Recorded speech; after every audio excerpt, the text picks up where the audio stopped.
6:42 p.m., Upper East Side, Manhattan. The room glittered more than it listened. She dresses like that and expects respect? The words floated just behind me as I stepped fully into the living room, light laughter following them like an afterthought. Crystal glasses clinked. A piano played softly from another room. The air smelled of citrus perfume and money that liked to announce itself. I adjusted the sleeves of my wool coat, old, carefully pressed, familiar, and kept walking as if I hadn't heard a thing.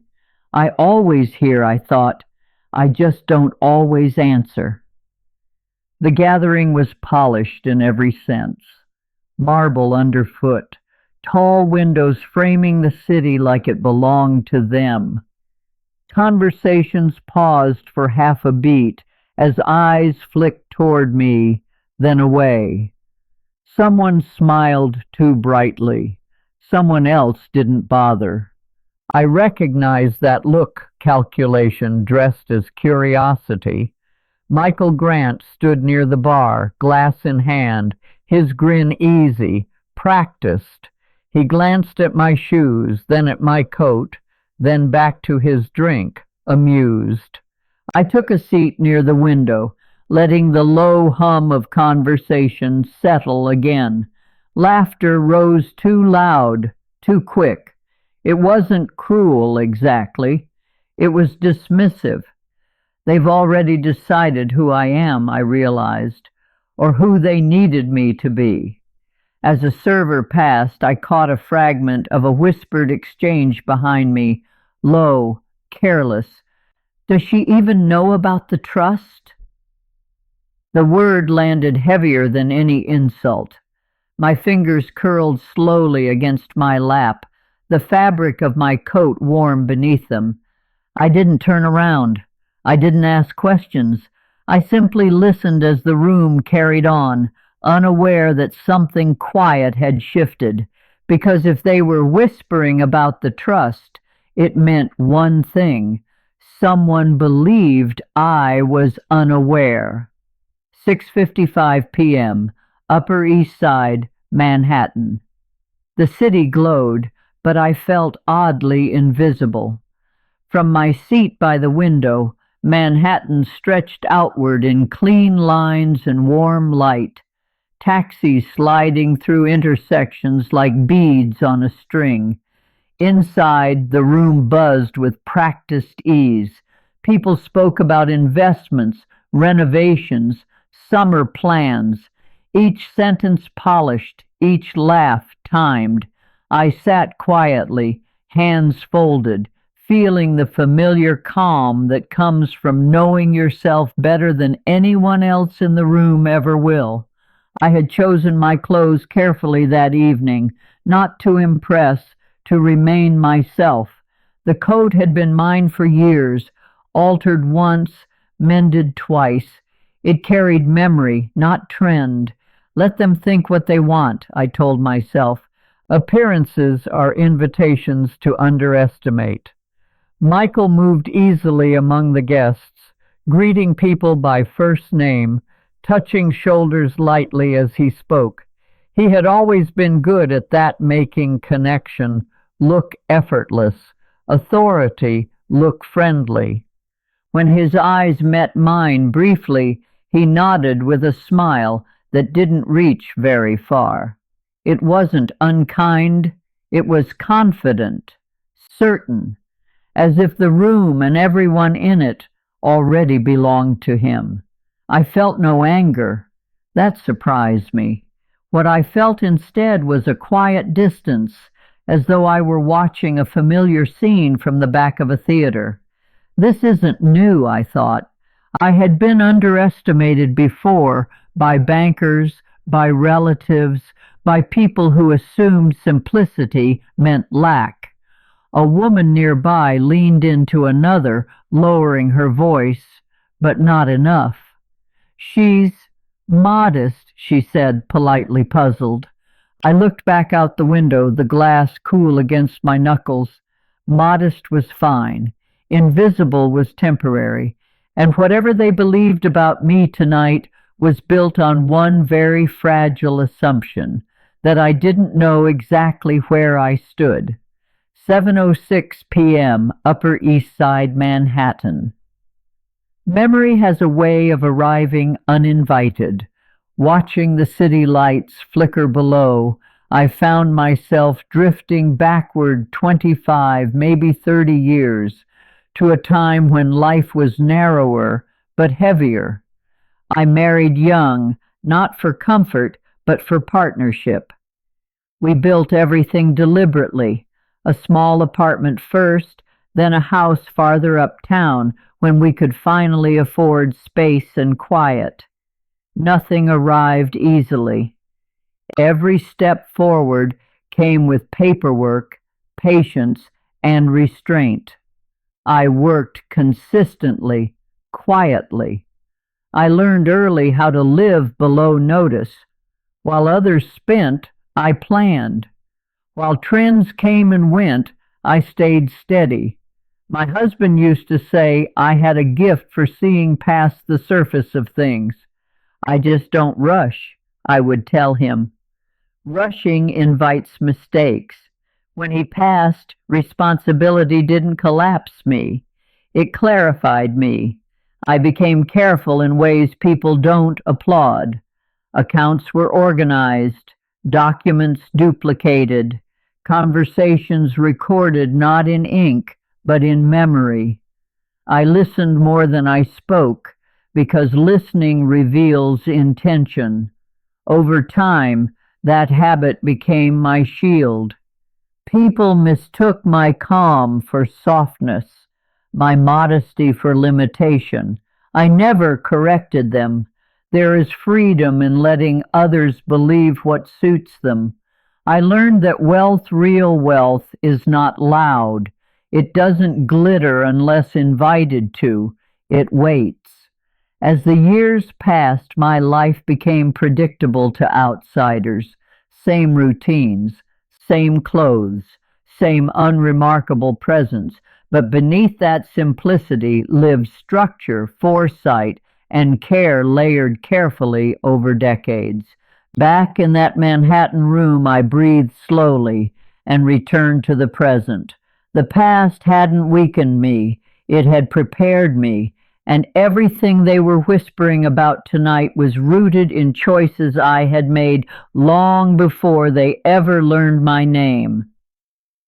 7:19 p.m., Upper East Side, Manhattan. Confidence can be a costume. Michael Grant didn't enter rooms loudly. He didn't need to.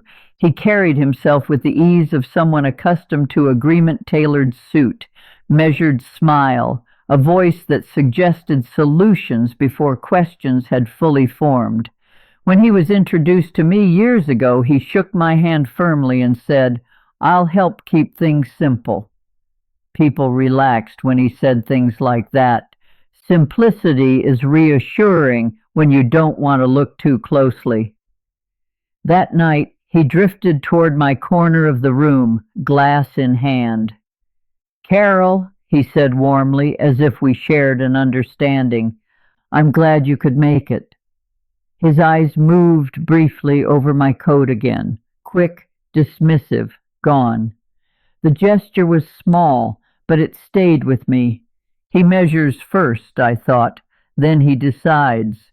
The early red flags had always been quiet, suggestions framed as favors, decisions made for convenience, updates summarized instead of shared.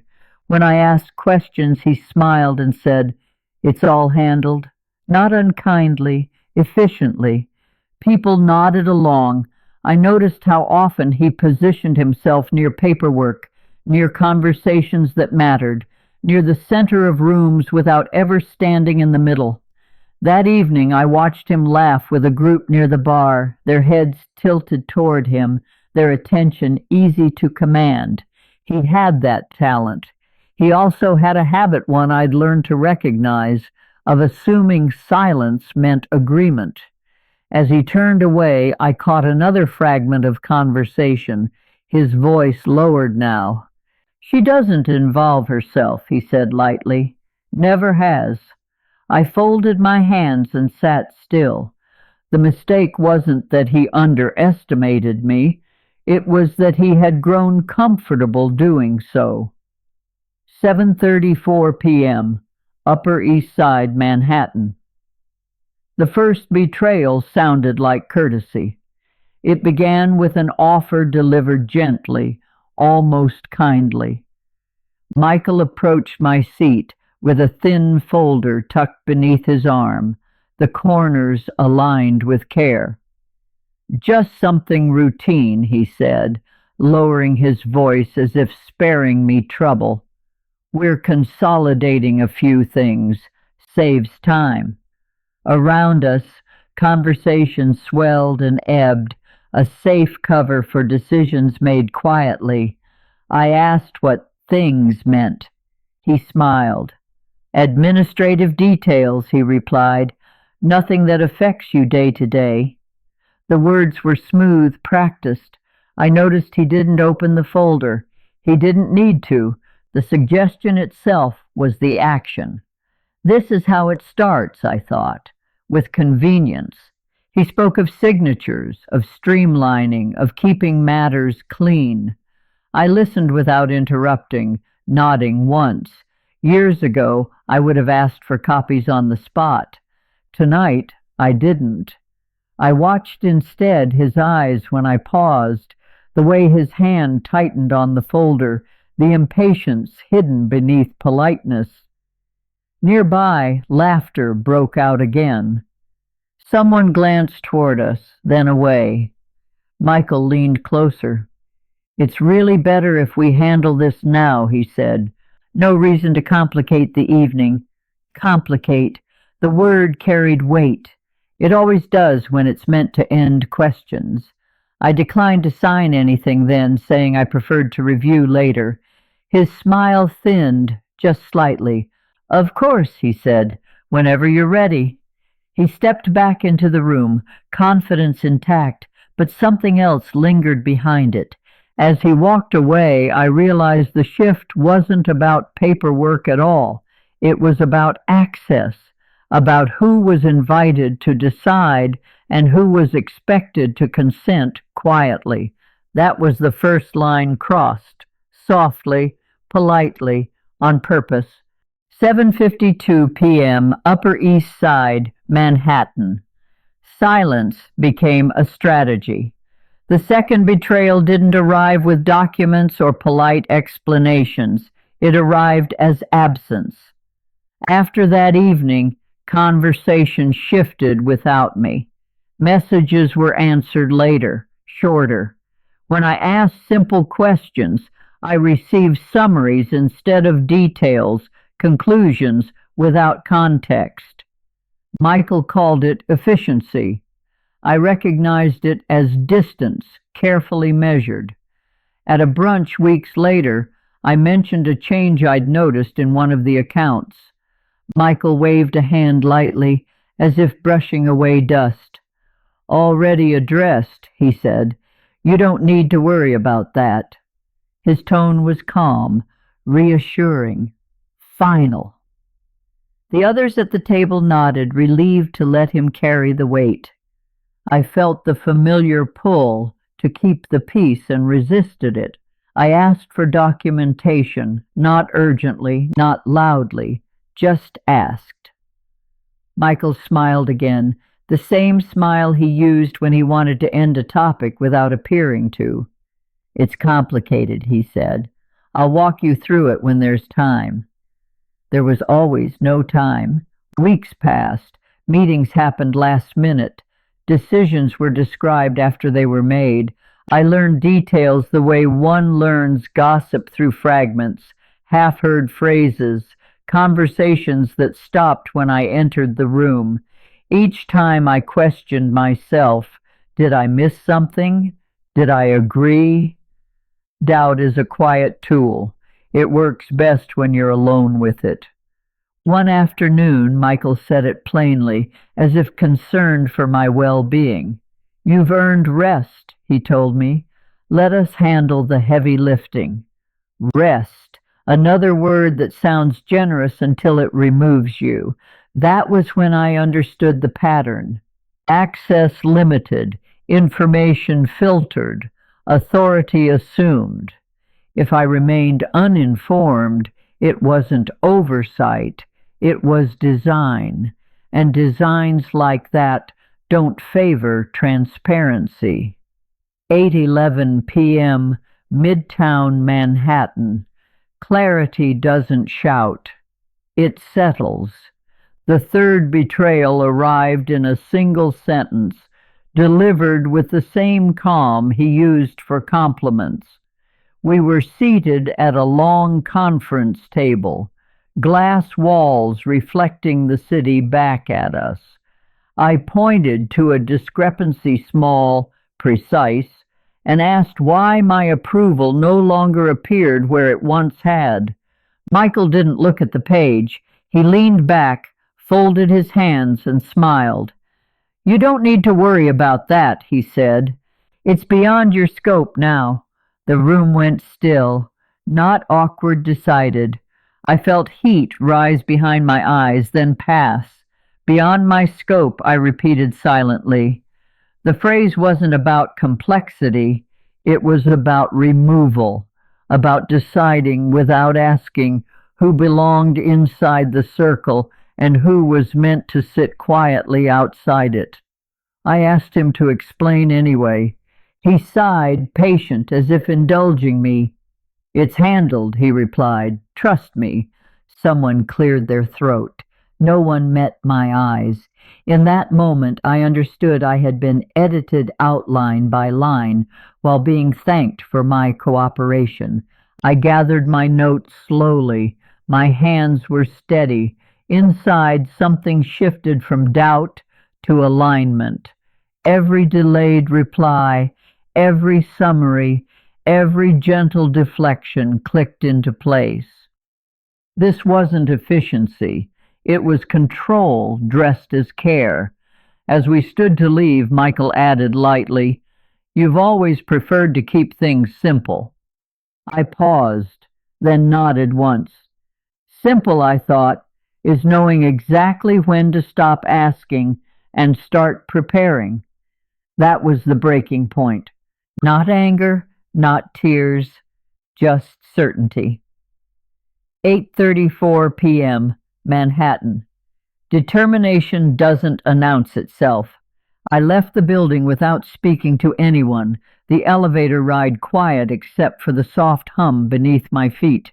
Outside, the city continued at its usual pace, taxis pulling in, voices overlapping, lights blinking on as evening settled.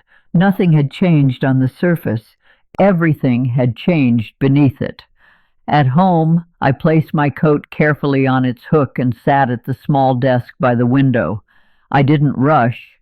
I didn't replay conversations aloud. I simply let the room settle around me. This is what clarity feels like, I thought. Not sharp, steady. I opened drawers I hadn't touched in months. Inside were folders, envelopes, notes written in my own hand records, kept not out of suspicion, but habit, statements, correspondence, copies of agreements I'd once been told were no longer necessary. I laid them out slowly, aligning edges, returning order to a space that had always known it. There was no anger in the work, only focus.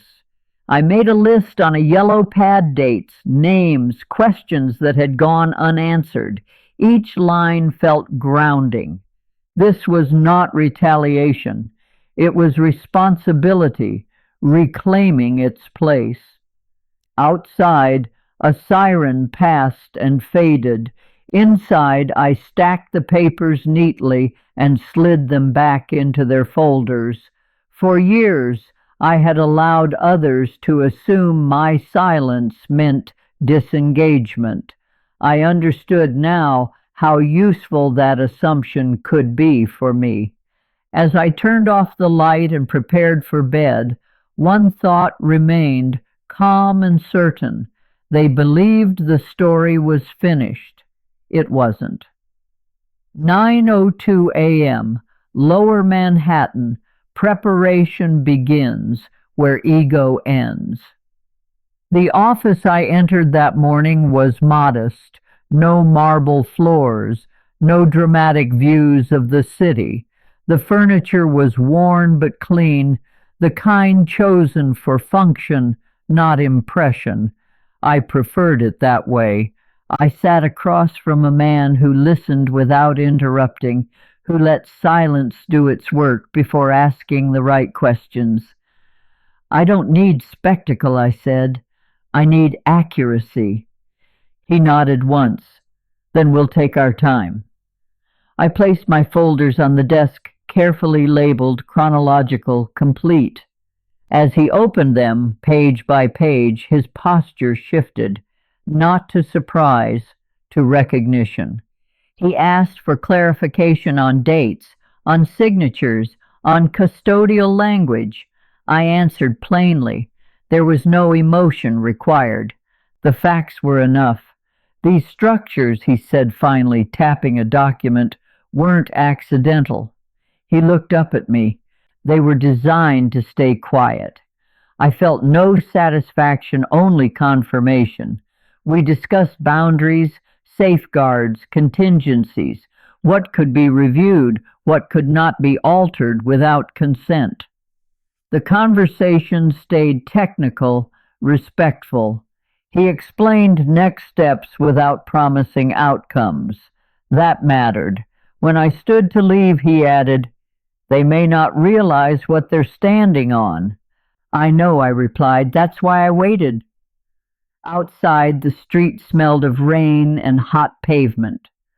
The city moved with its usual urgency, unaware of the recalibration taking place inside its paperwork and offices.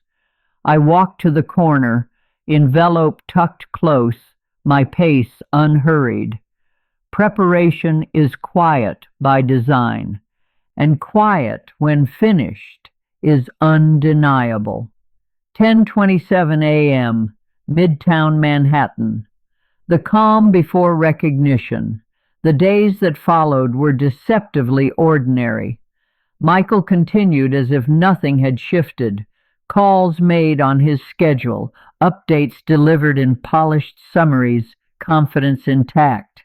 At a brief meeting, he smiled and said, "We're moving forward smoothly." I nodded once. Silence, I had learned, was now leverage. Behind that calm, the work advanced quietly. Reviews were requested. Language was examined. Permissions were cross-checked against records older than the room Michael favored. I answered questions precisely, never volunteering more than was asked. Let the facts arrive on their own, I thought. Facts don't need help. One afternoon, a message appeared on my phone. "Meeting rescheduled. Mandatory attendance requested." The word mandatory lingered. I set the phone down and finished my tea before replying yes. When I arrived, the conference room felt different, brighter somehow, though the blinds were half drawn. A folder sat at each seat, identical, closed. Michael stood near the window, speaking easily to two associates. When he saw me, he hesitated, just long enough to notice. Then the smile returned. "Good timing," he said. "There's been a minor update." The attorney across the table cleared his throat. "Before we begin," he said, "we need to address a disclosure."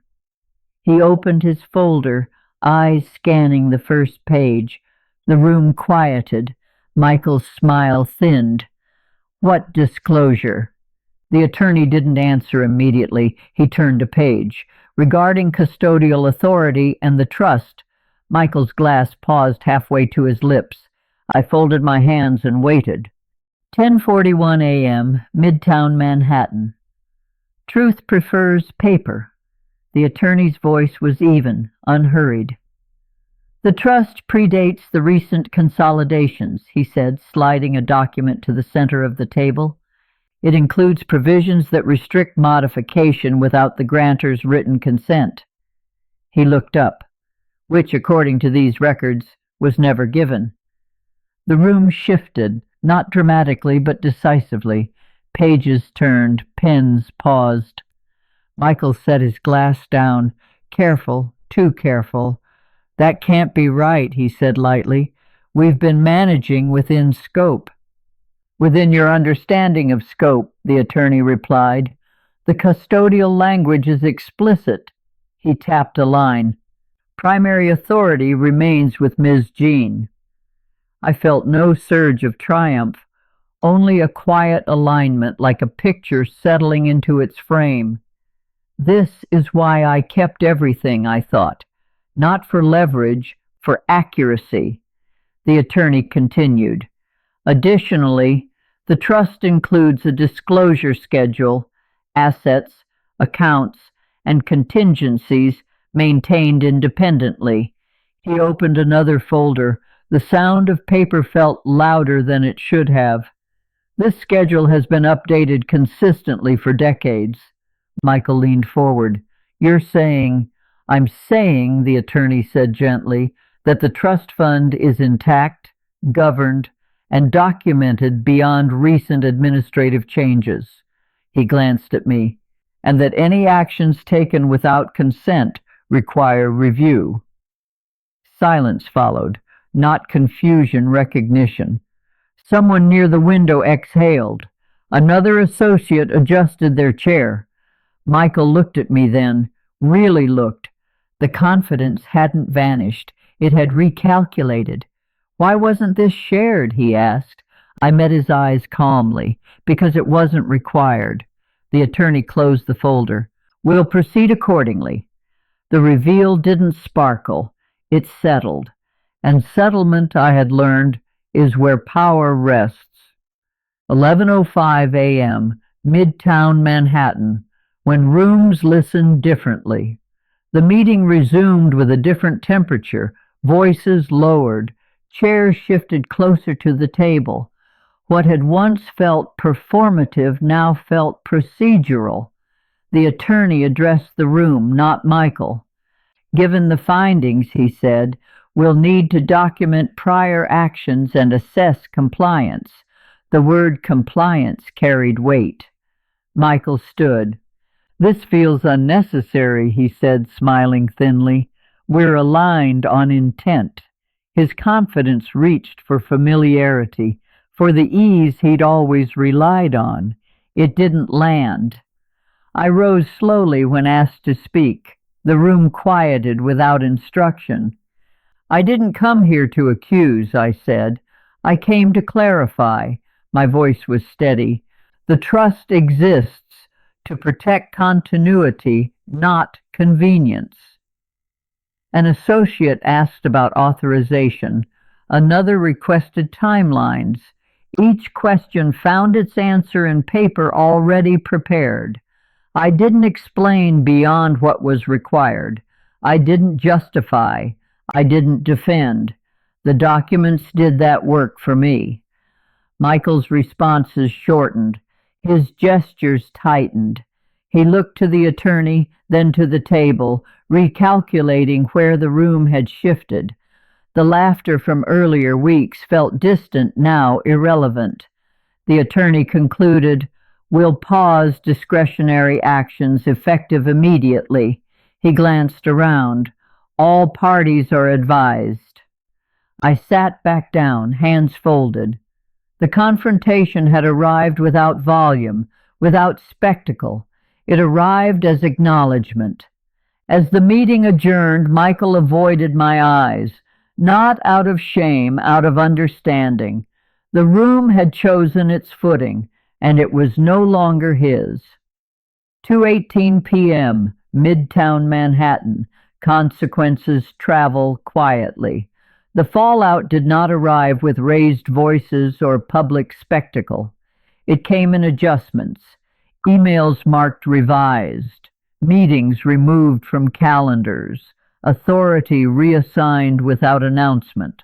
I watched it unfold, the way one watches a tide change slowly at first, then all at once. Michael's name stopped appearing where it once dominated. Decisions he had made confidently were paused, then rerouted. Questions were redirected to counsel. Conversations lowered when he entered rooms, not out of cruelty, but caution. Reputation, I had learned, doesn't collapse loudly. It thins. It loses its certainty. At a follow-up meeting, the attorney spoke plainly. Certain actions will require review, he said, and accountability. The words sat between us, neutral and unavoidable. Michael nodded once, jaw tight, offering no argument. His silence wasn't consent, it was calculation. Outside the building later that afternoon, I stood beneath the shade of a narrow awning, watching people pass. Michael exited moments after me, phone pressed to his ear, voice low, controlled. He didn't look my way. He didn't need to. The room had already spoken.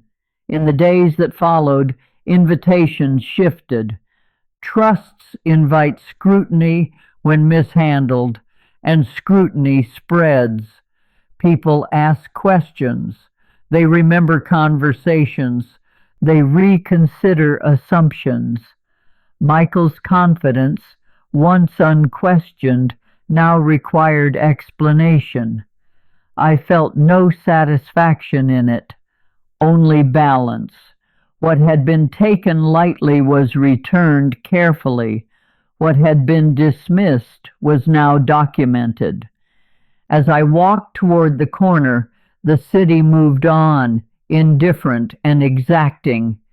Justice, I realized, doesn't humiliate. It recalibrates. 6:12 p.m., Upper West Side, Manhattan. Healing doesn't ask permission. That evening I returned home alone, the familiar click of the lock sounding steadier than it ever had. The apartment greeted me with quiet the kind earned, not imposed. I set my coat on its hook and stood for a moment, listening to the city soften outside the windows as dusk settled in. I made tea and sat at the small table where I had balanced checkbooks, written notes, and folded letters for decades. My hands rested easily now. For weeks, my body had carried a tension I hadn't named, shoulders held just a little too high, breath shortened by restraint. Sitting there, I felt it loosen. Not dramatically, naturally. I thought about the assumptions that had followed me for years, that modesty meant limitation, that quiet meant absence. None of that stung anymore. What hurt had already been acknowledged, and what mattered had been protected. Healing, I realized, isn't about erasing memory. It's about remembering without the weight. I opened a drawer and looked once more at the folders inside, edges aligned, complete. They no longer felt like armor. They felt like closure. I closed the drawer gently and turned off the lamp. Later, as the city lights blinked on across the street, I allowed myself a small, private truth. I had not lost my place. I had simply reclaimed it. And in that calm recognition, something essential returned. Not pride, not relief, but peace. 6:58 a.m., Manhattan. Morning arrives without explanation. The next morning came softly, light slipping between the buildings and settling across my kitchen floor. I stood by the window longer than usual, watching the city wake itself, delivery trucks idling, a woman walking her dog, steam lifting from a corner grate. Life continued, indifferent to the recalibrations of the day before. I found comfort in that. I dressed as I always did, nothing new, nothing chosen to signal change.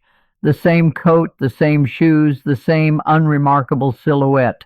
I don't need to look different to be different, I thought. The truth had already done its work.